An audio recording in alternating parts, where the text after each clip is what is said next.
श्रीराम समर्थ. सुप्रभातम. हिंदू जागृती न्यास आणि श्री घंटाळी मंदिर संस्थांच्या प्रभाते मनी या कार्यक्रमात अमृतापाध्येचा सस्नेह नमस्कार.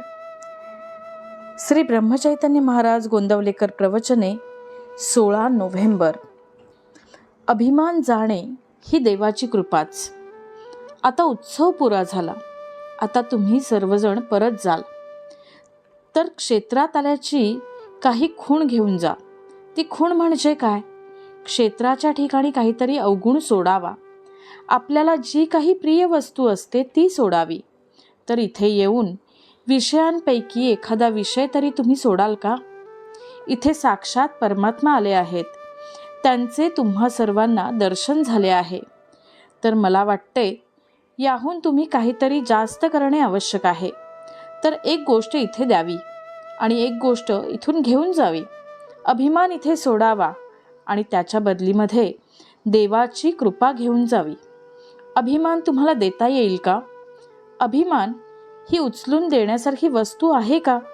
अभिमान जाणे म्हणजेच देवाची कृपा होणे होय. अभिमान सोडू म्हणून सुटत नाही. मागे एकदा असे झाले की एक जण 3 वर्षापर्यंत एके ठिकाणी बसून सारखे साधन करीत होता. मी एके ठिकाणी सारखे बसून साधन करतो आहे असे त्याला वाटत असे. एकदा त्याचे गुरु तिथून जात होते.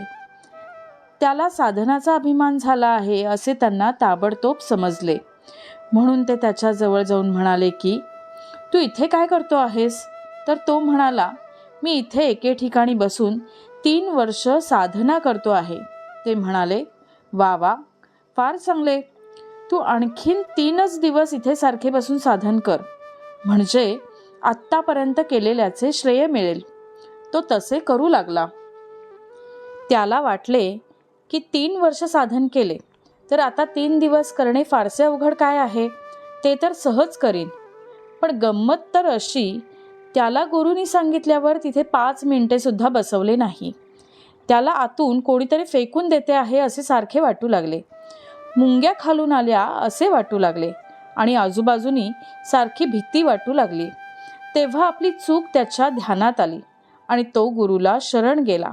तो म्हणाला, मी आजपर्यंत अभिमानाने साधन केले, पण आपण करून घेतल्याशिवाय हे काही सुरळीत घडणे शक्य नव्हते. आपणच माझ्याकडून सर्व करून घेतले आणि आपण शक्ती दिली म्हणूनच माझ्याकडून हे साधन झाले, नाहीतर होणे शक्य नाही. तर मी आपल्याला शरण आलो आहे.